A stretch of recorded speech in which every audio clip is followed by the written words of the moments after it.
반갑습니다. 여러분께 스포츠 정보를 알려드리기 위해 오늘도 찾아온 거북선 스포츠입니다. 구독과 좋아요는 저에게 큰 힘이 됩니다. 분석 시작 전 구독과 좋아요 한 번씩 눌러주시면 감사하겠습니다. 많은 분들이 계신 무료 입장 가능한 스포츠 분석방과 분석 최종 조합 픽은 영상의 댓글에 기재해 두었습니다. 그럼 오늘의 경기 분석 시작해 보도록 하겠습니다. 첫 번째 경기는 오미야와 에히메입니다. 오미야는 현재 하프스페이스를 중심으로 한 침투형 전술을 주도적으로 운영하고 있는 팀입니다.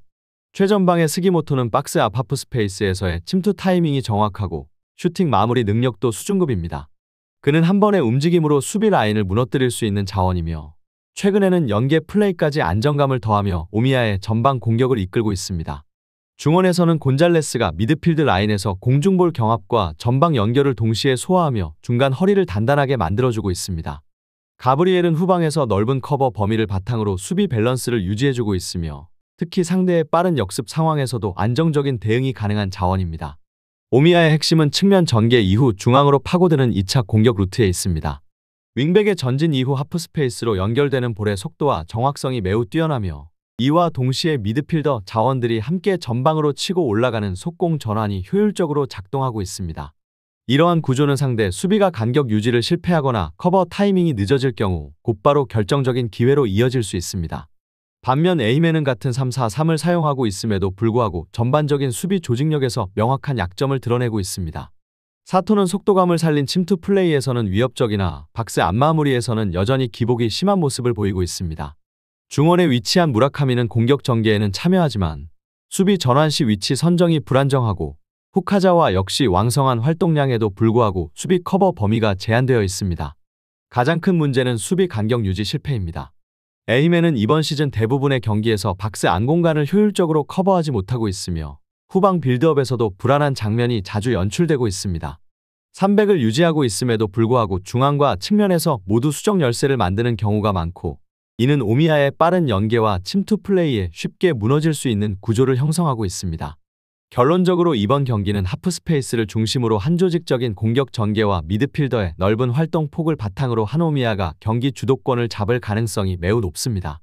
수비 간격 유지 실패와 빌드업 실수로 인해 위기 상황이 빈번한 에히메 입장에서는 스기모토를 중심으로 한 오미야의 빠른 침투와 연계 전개를 효과적으로 막아내기 어려울 것입니다. 따라서 이 경기는 오미야의 승리 가능성이 높으며 양팀 모두 수비 안정성이 떨어지는 만큼 다득점 양상으로 이어질 가능성이 크기 때문에 오미야 승과 오버를 추천드리는 경기입니다. 두 번째 경기는 도야마와 미토입니다. 도야마는 최전방에 배치된 요시하라를 중심으로 제공권과 박스 안 움직임을 통해 공격 기회를 만들어내고 있습니다. 그러나 전체적인 전개 속도가 느리고 전방으로 연결되는 패스가 원활하지 않아 위협적인 찬스를 만들어내는 빈도가 매우 낮은 상황입니다. 좌측의 마스다는 스피드와 돌파력은 갖추고 있지만 수비 전환 시 위치 선정이 불안정해 측면 공간을 자주 노출시키는 문제점이 반복되고 있습니다. 우스이는 중원에서 활동량이 많은 자원이지만 상대의 강한 압박에는 쉽게 볼을 빼앗기며 빌드업 연결 시 안정성이 떨어지는 경향이 있습니다. 무엇보다 도야마의 가장 큰 약점은 하프라인 이후 전개 구간에서의 전술적 미숙함입니다. 상대가 전진 압박을 가할 경우 볼 순환이 원활하지 않아 좌우 전환이나 세컨드볼 처리에서도 어려움을 겪습니다. 특히 파이널 서드 부근에서 수비 블록 사이 간격이 벌어지는 장면이 많고 이로 인해 상대의 침투 패스나 전진 패스에 쉽게 무너지는 구조가 자주 포착되고 있습니다. 반면 미토 홀리호크는 야마모토를 기점으로 한 후방 빌드업이 매우 정교하게 작동하고 있습니다. 야마모토는 수비 라인과 미드필더 라인을 연결하는 역할을 수행하며 와타나베와의 연계로 전개 속도를 높이고 있습니다. 와타나베는 중원에서 패스 타이밍과 전개 능력이 뛰어나며 플레이메이커로서 안정적인 경기 운영을 이끌어내고 있습니다. 좌우 측면에서는 테라누마가 날카로운 볼 운반과 크로스를 통해 공격 옵션을 다양하게 만들어주며 최전방의 츠쿠이는 정확한 침투 타이밍과 골 결정력으로 공격의 마무리를 책임지고 있습니다.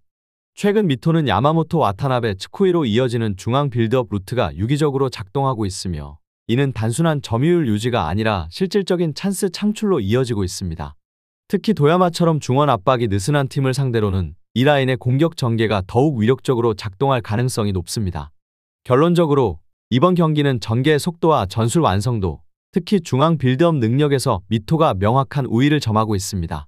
도야마는 수비 간격 유지와 전진 패스 차단에서 지속적인 약점을 드러내고 있으며 이는 미토의 공격 패턴에 취약하게 노출될 가능성이 큽니다. 경기 주도권은 자연스럽게 미토 쪽으로 기울 가능성이 높으며 도야마의 느린 전개와 수비 불안정성을 고려하면 다득점 흐름으로 이어질 여지도 있습니다. 따라서 이 경기는 미토의 승리와 오버를 추천드릴 수 있는 경기입니다. 세 번째 경기는 인천 유나이티드와 부천 FC입니다.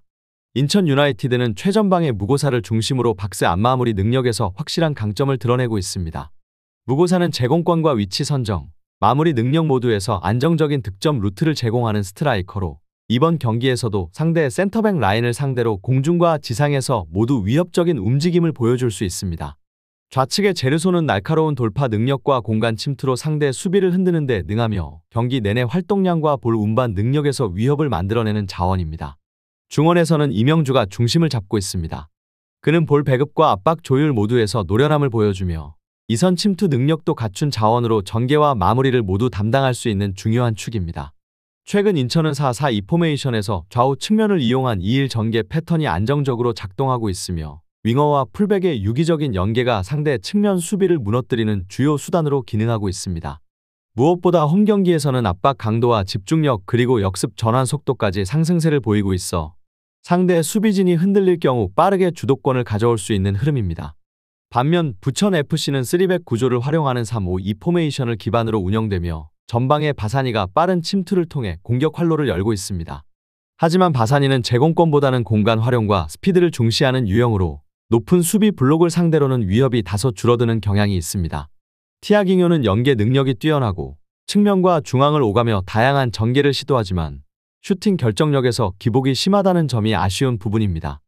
중원의 박현빈은 왕성한 활동량으로 압박 유도를 잘 수행하지만 측면 커버 시 스피드 대응에서 약점을 드러내며 상대 윙어가 빠르게 돌파할 경우 공간을 쉽게 내주는 모습이 자주 포착되고 있습니다.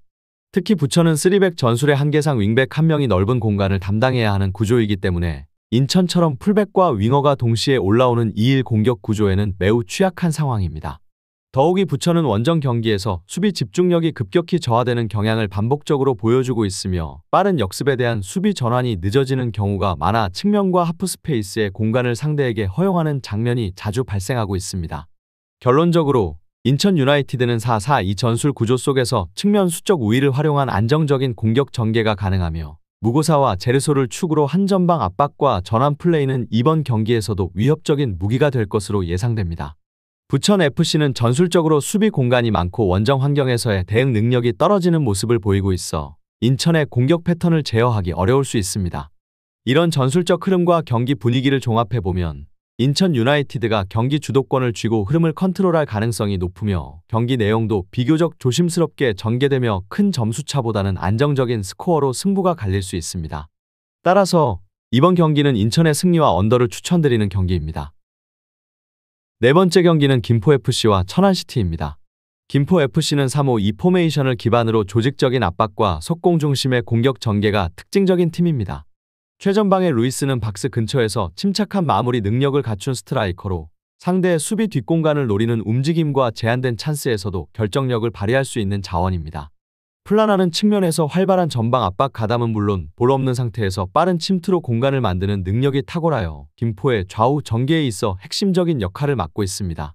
중앙에서는 안창민이 중심을 잡고 있는데 그는 수비 시 압박 조율 능력과 볼 탈취 능력이 모두 뛰어나며 경기 전체의 템포를 조절하는 플레이메이커로 기능하고 있습니다. 특히 김포는 최근 몇 경기에서 자신들과 실력 차이가 크지 않은 팀을 상대로 초반부터 강도 높은 전방 압박을 시도하며 하프라인 근처에서 볼을 탈취한 뒤 곧바로 페널티 박스를 향해 직선적인 전개를 이어가는 전술이 반복적으로 성공하고 있습니다. 이는 천안처럼 빌드업이 불안한 팀에게는 매우 치명적인 방식입니다. 반면 천안시티 FC는 4-4-2 포메이션을 사용하고 있으며 공격의 중심에는 피지컬과 제공권을 갖춘 펠리페가 자리 잡고 있습니다. 그러나 그는 연계 플레이에서는 불안정한 모습을 자주 보이며 단독 돌파보다는 세컨드볼 상황에서의 대응에 의존하는 경향이 강합니다. 측면의 퉁가라는 빠른 돌파 능력은 보유하고 있지만 골 결정력과 전환 속도 측면에서는 아쉬움이 크며 전개 과정의 완성도도 낮은 편입니다. 수비적으로는 이풍범이 넓은 커버 범위를 바탕으로 어느 정도 방어적인 역할은 수행하고 있지만 볼 처리나 빌드업 과정에서의 패스 실수가 자주 발생해 위기를 자초하는 장면이 많습니다.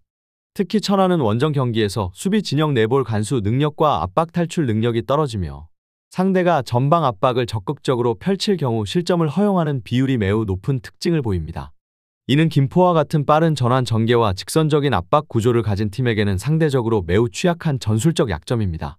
결론적으로 이번 경기는 김포FC가 전방 압박과 빠른 속공 구조를 활용하여 경기 초반부터 주도권을 잡고 루이스와 플라나 중심의 공격 조합을 통해 득점을 만들어낼 가능성이 높습니다. 안창민이 중심이 되는 중원도 전반적인 압박 흐름을 안정적으로 통제할 수 있어 김포가 주도적인 경기 운영을 이어갈 공산이 큽니다. 반면 천안은 수비와 빌드업 모두에서 불안정한 모습을 반복하고 있어 원정 경기라는 점까지 고려하면 전술적 대응에서 많은 어려움을 겪을 가능성이 있습니다. 따라서 이번 경기는 김포FC의 승리와 언더를 추천드리는 경기입니다. 더 많은 경기의 정보와 분석이 궁금하시다면 영상 하단의 댓글을 확인해 주시면 되겠습니다. 높은 적중률을 위한 방법은 양질의 정보입니다. 무턱대고 남들 따라 했다간 손실만 볼 뿐입니다. 최대한 전문가의 도움을 받아서 양질의 정보와 높은 적중률을 경험해보세요. 주저없이 유튜브 여러 전문가의 도움을 받아보시는 걸 추천드리고 당장 수익을 위해 가입비 내고 이용하는 곳에서 절대로 이용하시지 마시고 유튜브 여러 영상을 참고하셔서 베팅하시는 걸 추천드립니다. 오늘도 영상 시청해주셔서 감사드리고 건승하는 하루 되시길 바랍니다.